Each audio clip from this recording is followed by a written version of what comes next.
All right, what's up, guys? This is Unfiltered Cinematics. We are breaking down Star Wars: The Last Jedi. So normally we do instant reaction right outside the theater, but this is Star Wars, and we didn't want to spoil it for people out there. But spoiler alert, we are going to break this down a little bit more in detail. It'll be probably a little bit longer. I'm Trey Alessio, the Dawn of Entertainment. This is Brandon Ogden, and we have a lot to say about this movie. We had different takes. We've seen it twice, so it's a little bit different than other Are You Entertained Unfiltered Cinematics. So do we want to start with initial reactions? Yeah. What do you think? Yeah, so obviously this was the longest Star Wars as far as running time goes, so there was a lot to digest. Big time. So it was a lot good. going on in the movie. Right, so I think it was good for us to see it twice, to be able to digest, see it a little bit more. And we'll talk about kind of our reactions the first and second time. Initial reaction, I think we should start with. I think because we had some different opinions there, different feelings about it. As far as initial reaction for myself, we saw it together opening night. I was a little underwhelmed at first. Had way more questions than I thought we had answers. There were some plot holes that I didn't like, some empty characters that I really didn't care for. And then there was a couple LOL scenes that were just bad. One in particular. One in particular. So obviously we went in way more detail within the podcast. So if you want more detail, listen to the podcast because you'll get a great conversation about the movie as a whole. Big time. But initial reaction for me, the LOL scene was Princess Leia in space floating, and then she flies like Mary Poppins back to the shuttle, and they basically save her. So that was like the first 10-15 minutes of the movie. So it just started with a terrible taste in my mouth. And we both looked at each other and were like, did that really just happen? That wasn't good. So I was really skeptical, and honestly, it took a while for me to like get back into the groove of things, if that makes sense. But then you get Snoke gets killed. So you feel like this huge, potential momentous character, the powerful dark side leader is just gone, and we know nothing about him other than he was the he rose to power. So we don't know how. Do you think it felt shallow there? It felt very shallow. It felt like they didn't know what to do with his backstory, so they're like, we'll just kill him. So that part really didn't sit well with me either. Maz Kanata, who is one of my most intriguing characters, I thought, from episode 7, is in it for about a minute, and she's like fighting people and says, go find a code breaker on this casino island. As far as the casino island, I really didn't care for that whole storyline with Finn and Rose. That's a little more detailed than my initial reaction here right now. So initial reaction, I was a little bit underwhelmed of the movie as a whole. I thought Rian Johnson took a lot of chances, and I wasn't sure from the first time if he hit on more or if he missed on more, or if I was just missing something. That was my initial reaction. My initial reaction, also underwhelmed. I think there were things that, like you said, some questions that we wanted answered, didn't really get answered. We got more questions. The number one thing for me, spoiler alert, we learned who Rey's parents are, possibly. So basically, Snoke puts Rey and Kylo Ren together. Their brains, they're connected, and they're talking to each other in different areas through the Force. And basically they come together in the end, and he says, I know who your parents are. I know that you know. Do you know? Like, he's asking her all these questions, and he basically says they're junk traders, which could mean anybody could have the Force. We'll talk about it a little bit moving forward. But basically, I thought that the biggest thing that we wanted to know was a throwaway line. And if he's lying, then that is what it is. We'll find out in the next one, hopefully.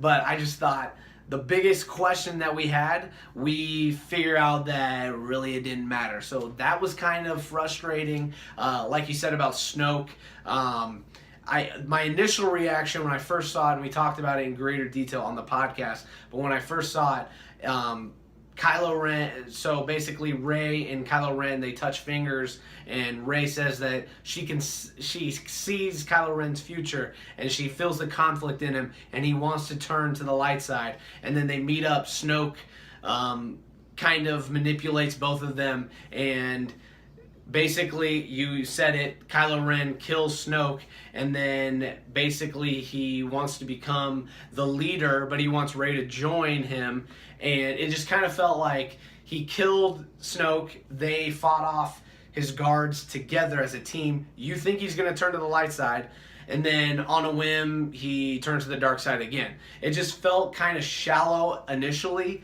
So I thought that was weird. Initially, I thought Luke kind of seemed like a pussy. He didn't want to train Rey at first. He kept backing off of her, and that was my initial take.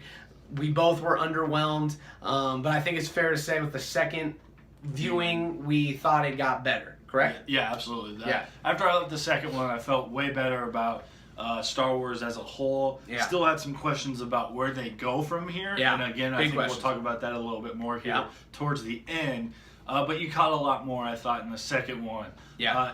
And as far as I touched on it from my initial reaction with Rian Johnson, he was very aggressive. He took a lot of chances, which is something Star Wars usually doesn't do. So usually Star Wars is going to play it very safe. They're more popcorny. They want to appeal to the masses. And Rian Johnson kind of took all of that and said, no, we're not going to play it safe. We're going to push it. We're going to be very aggressive. We're going to take a lot of big chances. It's going to get darker. Right. And some of it isn't going to hit. For me, the Leia scene didn't hit. It was a big failure to me. Yeah. But then you see him take some other chances, bringing Yoda back, having Luke being a struggled hero. And humanizing him, honestly. Right, reaching that legend status, but also admitting that, yes, he's a legend, but he had all of these other things go wrong. And you see that the way the human evolves, basically, the ups, the downs, and everything.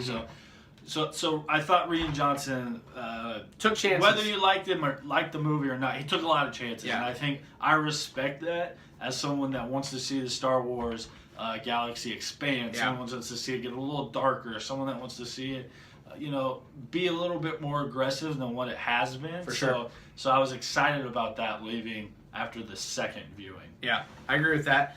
Let's talk a little bit about the broom boy at the very end. So this was kind of a big question. So Rian Johnson, he signed on. It's been announced that he will do a separate trilogy after this one, and it won't be affiliated with the Skywalker saga. So it's left to question whether it'll have any ties to this new trilogy at all. But basically, at the very end, you see the boy pick up the broom with the Force very subtly, and he looks off into the moon, similar to Luke Skywalker looked off into the sunset. So very interesting there. So it begs the question, will this broom boy show up in episode 9?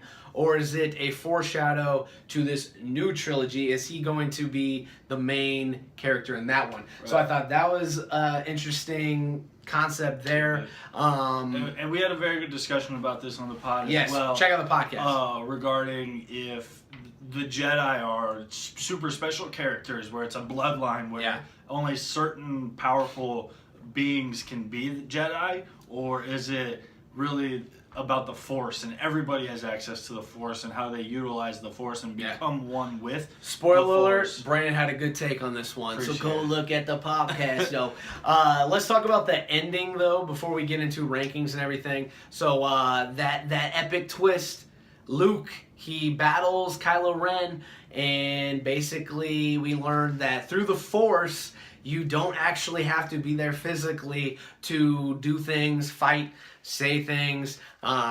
Basically, he fought Kylo Ren, and Kylo Ren tried to stick his lightsaber in him, and we basically learned he's kind of a hologram, and he's still at the Jedi Temple, meditating through the Force. And basically, it was all a ploy for the Resistance to run away and begin anew. Thought it was a very interesting take. You talked about risks. This was a big risk. I think this one paid off. Rian Johnson, I thought it was beautifully written. It was very unique. He did a lot of unique things with this movie. I thought the casino was very modern, very cool. I thought it was beautifully written, beautifully visually as well. A lot of cool things going on, a lot of things, period, going on. Just overall, an epic space opera movie in my mind. Right, and so I also want to touch on the end too. What you saw was while Luke was in hiding, and there was a big ordeal throughout the whole movie about the Jedi Temple and the Jedi relics and the books and all of that. What you saw was, yes, Luke is battered. Yes, Luke, is has conflict. He's kind of shielded himself from the Force. Yes. What you see is that within that 30 years where Luke was in hiding, he also took the time to read, to exercise his power, to become more powerful. And what you see is him growing within the Force, I think. Okay. And seeing him evolve into a Jedi Knight, into a Jedi Master. Okay. And so you see he really has become more powerful and found different ways to use the Force, which I thought was also interesting. I thought it was also interesting on that same note, opposite though, that within a moment, Yoda, we also learned that through the Force, he's not there physically, but through a Force ghost, he can use the lightning and blow up the Jedi Temple, and basically they want to start anew and move forward with the Jedi. It's about moving forward, which is really, I think, the theme of this movie. What you saw was, it was the changing from the old guard, from your Han Solos, your Lukes, your Leias, and passing it to this new generation of Poe, Finn, and Rey. And the potential Kylo. with this new trilogy. Right. So you really see it's the passing of the guard. Yeah. It's about the new generation of Star Wars fans. So a lot to take in all at once. A lot of questions going forward about Episode 9. Big time. Where J.J. Abrams goes from here. Not a ton to work with, but also at the same time, a ton to work with, if that makes sense. Yeah. As far as storylines go, but then there's a lot of characters we don't know about. Only really 2 main villains left. So that'll be an interesting... Will Kylo Ren really become the Supreme Leader, or will they put a shallow character in? Just lots of questions of what could happen in Episode 9. We have 2 years to wait. We want it to be here right now, but we have to speculate. So that's all we can fucking do. But the good news is, hopefully we only have 5 more months until we get a new Star Wars story with the Han Solo spin-off. Correct. So. It's supposed to come out in May. So stay tuned there. Stay tuned. So shall we get into our rankings? It's time to rank. So I want to throw this out. Let's do our initial ranking. Oh, okay. And then second time after we've had a chance to digest and think about it, our final concrete ranking. Okay. So initial ranking. Okay. Initial ranking. This is tough because I'm trying to go back in my mind a little bit. So I had a number right when I left. Did you? Theater. Yeah. Okay. Okay. So I had like a rough number of what I wanted. I would have probably said mid 7s, like a 7.4, 7.5, 0.6. That may be low. I'm a Star Wars geek. That may be low. But I was really underwhelmed. I was like, really? Like, my main thing was it felt like we got more questions than questions answered. And I just was a little disappointed in that. I'm not going to lie to you. But then after the second viewing... Hold on, you got to let me get mine. So my initial ranking, and this, you can ask Trey, this is true. When we left the theater, I was more underwhelmed than Trey. So my ranking is going to also reflect that, and it was a 6.8. Wow. When I left the theater... You couldn't be a 6.9 for the Sex fans? No, I'm sorry. Shit. So when I left the theater, that was, if we were going to do an instant reaction pod, which I knew we weren't, but I thought of what I would say on that. Yeah. And that was the ranking that I came to, was a 6.8. Okay. So I was very underwhelmed. Wow. That's not horrible. That's not bad. I've ranked films, I think it was like a 5, so... Shit, 2.4, I think. yeah, actually it was, I think. So it wasn't, I was underwhelmed as a whole. And some of that ranking, you have to remember, we're huge Star Wars fans, so true. We want to give it a 10. We hold it to a higher standard. We want to give it a 10 every time. Yeah. So to be underwhelmed, for me, it really had to take a huge hit. Yeah. So it was 6.8. So now we'll give you, after our second reaction, and our kind of final concrete ranking. Yeah, so after a second view, I really did think it changed some things. I picked up on a lot more. Like I said, it kind of felt like Kylo Ren was kind of his decision to go maybe to the light side with Rey, and it felt more his motives seemed more concrete. It seemed like all along he wanted that power. He wanted it to be that leader, and he didn't really care whether it was light or dark side. Like Brandon said, we had a lot of good points in the podcast, so go check that out. But it felt more manipulative, and it felt more like that's what it was supposed to do. Whereas my initial reaction was it felt very shallow, and it felt very like he was going one way, and on a dime he switched. So that things like that, they kind of picked it up for me in the second viewing. So my concrete ranking, I believe it's going to be a 7.9. It jumped that much. Okay. All right. So that's his final ranking. What was my initial? 7.2, 7.3. Okay, so it jumped a few points, rounded up to 8 points. Yeah. So it's up to an 8. 8 solid is your rating. No, 7.9. 7.9. Okay. I'm saying if you want to round though, okay. For the math geeks out there. So for me, the second, a lot of what Trey said. I'm very interested in this ranking. It became more complete. I thought once I thought about it a lot more, it made more sense to me in certain aspects. I kind of understood. Take away some of the bad, because it's easier to rank a movie on the bad stuff rather than the really good stuff. Mm-hmm.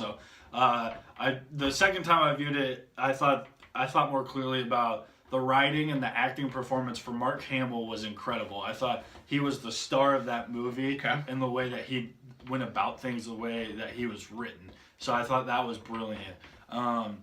Another thing that I really thought of was really how it all became more complete as I saw it. Yeah. So, for example, when Rey and Kylo are talking throughout the movie, the first viewing, it's really hard to understand what's going on with their connection. And then once you hear Snoke say, "I connected you," it's kind of like you try to think back. You're like, okay. But then the second time, once you know that, it makes more sense as you're seeing it. So, and I have to say, I think with the first viewing, like, there's so much hype, and you're like, oh my God, I want to love this. And you just like, you forget like the minute details that you need to see. You try to hold on so tight that they slip through the cracks. Yeah. So, like, I didn't even pick up on the necklace, the obvious thing with Rose and her sister dying in the end with the bombers. Stupid shit like that, like I should have picked up on, I did the second time. Right. And the second time, the big thing I picked up on that we also talked about in the pod was when Yoda blows up the temple, Luke thinks that the Jedi relics, the Jedi books are in there. And what you see is before Rey left the island, she actually took the books and put them on the Millennium Falcon. And you see that when Finn opens up a drawer in the Millennium Falcon to grab Rose a blanket, you see the books. So the Jedi books are still there. I did not pick up on this one. So you see a little bit more, things become a little bit more clear.